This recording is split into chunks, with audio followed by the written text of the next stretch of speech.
Gaza special report में आपका स्वागत है। सीधा करेंगे मुद्दे की बात। ये बात दुनिया को पता चल चुकी है कि डोनाल्ड ट्रंप और नेतन्याहू ये दोनों अपनी शक्तियों का गलत इस्तेमाल करते हुए दादागिरी कर रहे हैं। आपको ये पता है पहले ही, और मैं बता भी चुका हूँ, और आप गूगल भी कर सकते हैं।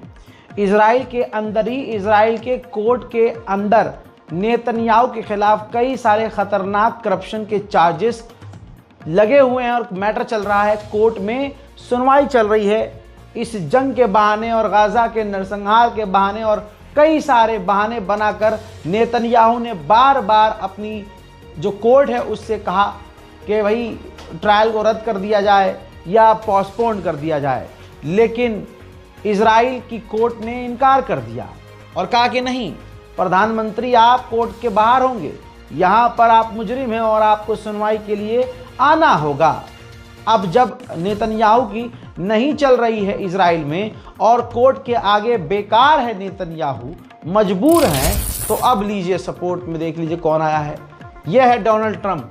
भाई लगभग पूरा एक पैराग्राफ भर दिया है, एक नहीं मतलब पूरा एस्से लेटर लिख दिया है, जिसमें कहने का मतलब यह है कि इसमें कहा है इसने कि ये देखना कितना बुरा और ख़तरनाक है कि बीबी, यानी नेतन्याहू को बीबी कहा जाता है प्यार से, तो इसने कहा है कि नेतन्याहू को परेशान किया जा रहा है, ख़तरनाक केस चलाए जा रहे हैं और विच हंट किया जा रहा है, यानी टारगेट करके उनको नुकसान पहुंचा। और जो बंदा इतना बेहतरीन काम कर रहा है, एक देश का प्रधानमंत्री है, उसको फंसाने की साजिश चल रही है। कहा इसने आगे कि नेतन्याहू एक बढ़िया इंसान है, बेखौफ उसने काम किया है, ईरान की न्यूक्लियर साइट्स को ख़राब किया है और आगे इस देश के लिए नेतन्याहू को और अच्छे काम किए हैं, बहुत अच्छे काम किए हैं।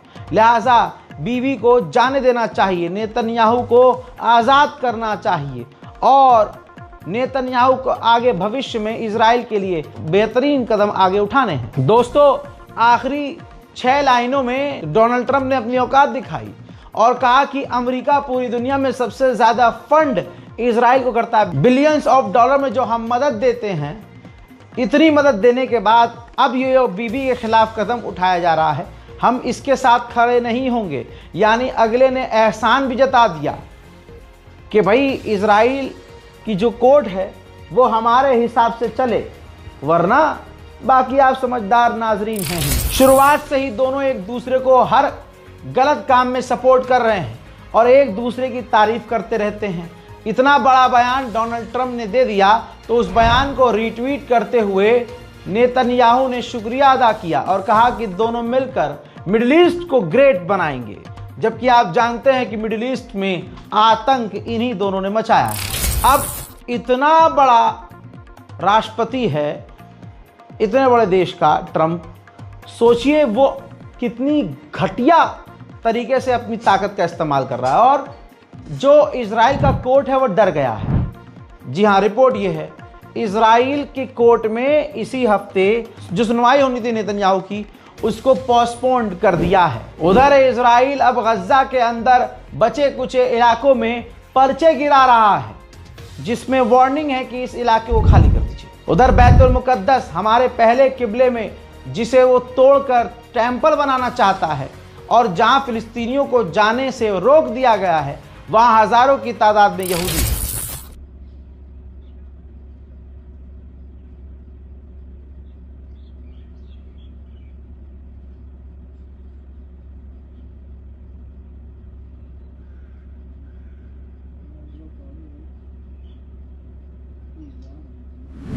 अब ये रिपोर्ट देख लीजिए, सबूत दे रहा हूं भाई, वीडियो दे रहा हूं मैं आपको।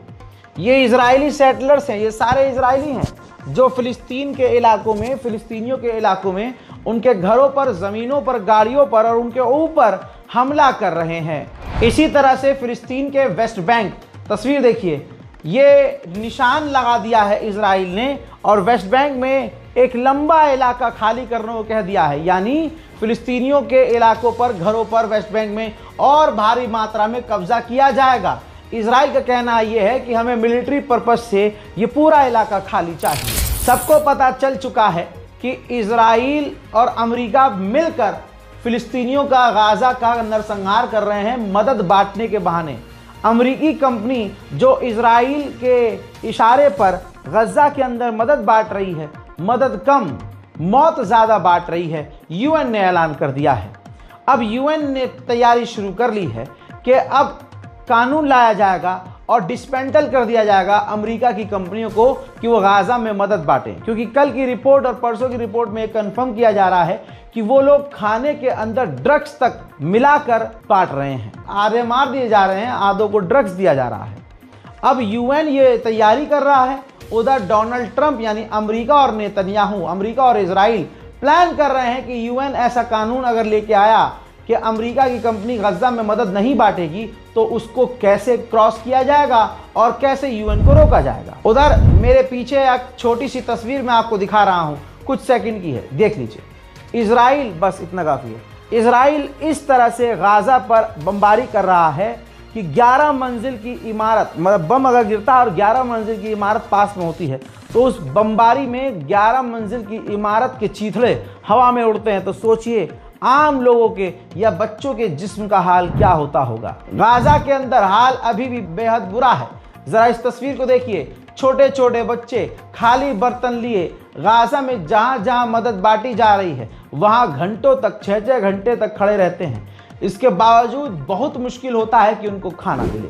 अब सोचिए 24 घंटे, पिछले 24 घंटे में इजराइल ने गाजा के अंदर जो बमबारी की, 88 से लेकर 100 लोगों की अब तक मौत हो चुकी है और कई लापता हैं। हजरात, उधर जर्मनी ने इजराइल के साथ इस दौरान डील की है कि वो साइबर डिफेंस सिस्टम बनाएगा। जैसे साइबर अटैक होता है या और भी एडवांस अटैक होते हैं, उनसे बचने के लिए इजराइल और जर्मनी मिलकर एडवांस डिफेंस सिस्टम बनाएंगे। इसी साल जनवरी से अब तक 1000 मकानों को वेस्ट बैंक में इजराइल तोड़ चुका है और वेस्ट बैंक में ही 55 फिलिस्तीनियों को कत्ल कर चुका है। जो भी अमेरिका और इजराइल का है वो सच्चा नहीं हो सकता। एक बात और बोलूंगा, जो इजराइल के साथ खड़ा है या इजराइल के समर्थन में है, वो कोई भी हो, अंडवे हो या कोई भी, वो सच्चा नहीं हो सकता। आपकी स्क्रीन पर मौजूद ये शख्स है, ब्रिटेन का रिटायर्ड ऑफिसर है जो अमेरिका की कंपनी के साथ गाजा में मदद बांट रहा है और इस वीडियो को उसने जारी करके सफाई दी है कि दुनिया की मीडिया झूठ चला रही है, झूठ दिखा रही है कि हम यहाँ लोगों को मार रहे हैं। ऐसा नहीं है, लोग मदद के लिए आ रहे हैं और मदद लेकर जा रहे हैं।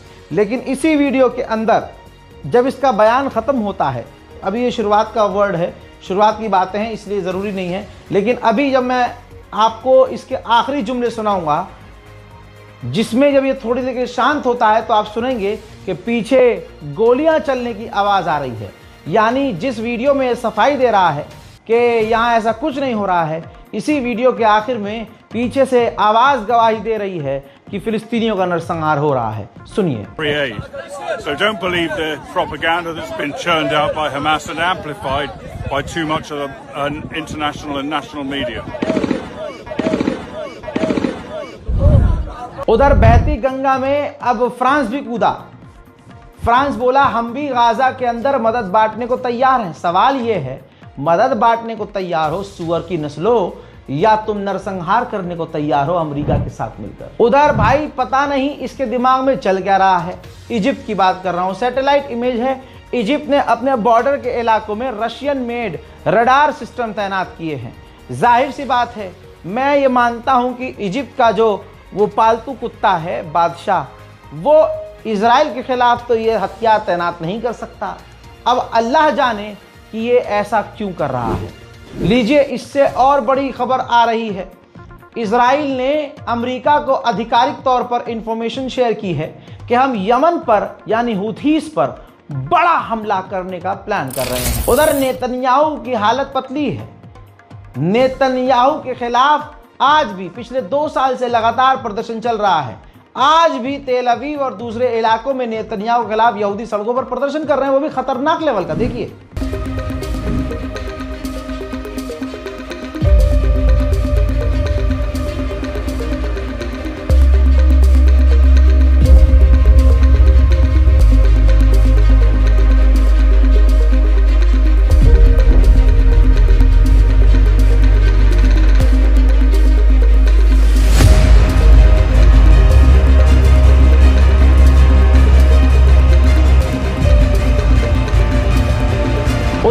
डोनाल्ड ट्रंप ने गाजा को कहा था कि ये जंग बंद हो जाएगी 10 दिन में, कल ही कहा था। अब ट्रंप तो बिन पेंदी का लोटा है, उसको जरूरत ही नहीं किसी की, जहां मन चाहता वहीं लुढ़क जाता है। अपने आप को दुनिया का सबसे बड़ा बादशाह मानता है ट्रंप खुद। ट्रंप ने जो ऐलान किया कल कि गाजा की जंग 10 दिन में बंद हो जाएगी, आपको बता दूं कि इजराइल कह रहा है और इजरायली इंटेलिजेंस कह रही है कि शॉक में है इजराइल की सरकार।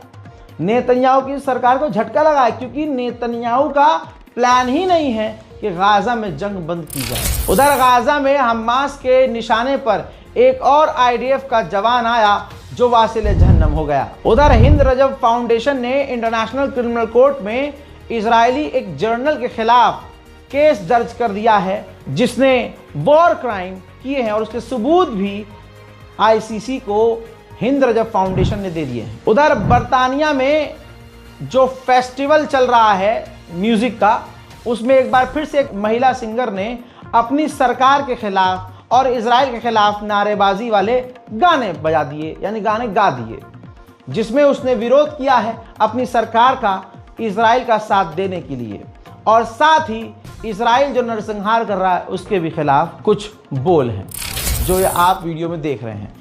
सुना इसलिए नहीं रहा हूं क्योंकि कॉपीराइट का मसला और पूरी वीडियो यूट्यूब से फिर हटा दी जाएगी। बीबीसी ने इस वीडियो को कवर किया है और देश भर में यह वीडियो वायरल है। पूरी दुनिया में इजराइल को अब इन्हीं गानों के जरिए गरियाया जा रहा है।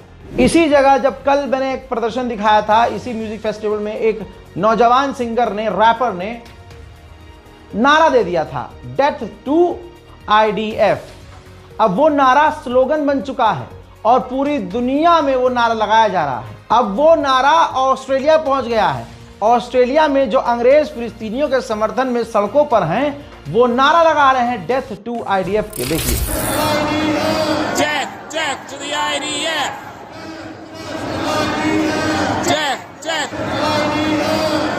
Death to the IDF. Death to the... उधर लेबनान से वैसे तो सीज फायर है और फिर भी इजराइल बमबारी कर रहा है लेबनान के सिविलियंस पर, तो अब हिजबुल्लाह भड़क गया है। ये है रिपोर्ट आपके सामने, आरटी पर भी है और प्रेस टीवी पर भी है। इसमें हिजबुल्लाह के लीडर ने साफ साफ कह दिया है कि हम हथियार नहीं डालेंगे, क्योंकि इजराइल एक भी वादे पर नहीं है, बल्कि हिजबुल्लाह ने धमकी दी है कि हम इजराइल से लड़ेंगे और मुंह तोड़ जवाब देंगे।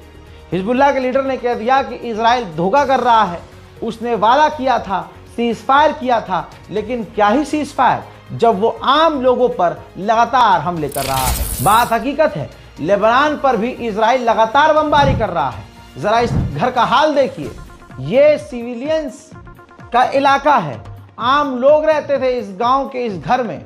इजराइल ने ड्रोन हमला किया और पूरा घर तबाह कर दिया। उधर मुसलमानों का हीरा पसंदीदा जोलानी, उसके रहते हुए काय का राष्ट्रपति। तस्वीर देखिए, ये सीरिया की तस्वीर है। सीरिया के अंदर इजराइल की फौज रोज अलग अलग जगह रेड कर रही है और अलग अलग इलाकों में इजराइल का झंडा लहराकर कब्जा कर रही है। और जोलानी को आप बड़ा अच्छा समझ रहे हैं। मामला ये है कि जोलानी ने असल में वो सिर्फ दिखावे का राष्ट्रपति है। असल में इसी जोलानी ने सीरिया की सरजमीन को ऐसा लग रहा है कि अमेरिका और इजराइल को बेच दिया है। उधर ट्रंप ने दावा किया है कि ईरान से जंग जो हमने ऐसी खतरनाक लड़ी, इसके बाद बहुत सारे अरब देश हमारे पास आए और वो अब्राहम अकॉर्ड में शामिल होना चाहते हैं, यानी इजराइल से नॉर्मलाइजेशन चाहते हैं। आपको लग रहा होगा ट्रंप सच बोलता है। ठीक है, सच बोलता है तो मानिए, बाकी तो ट्रंप को खुद अमेरिका के लोग झूठा कहते हैं। गाजा स्पेशल रिपोर्ट में फिलहाल के लिए इतना। इस बारकोड का इस्तेमाल कीजिएगा। बार बार लोग कहते हैं रजा भाई लिमिट रीच हो गई है, ये हो गया वो गया।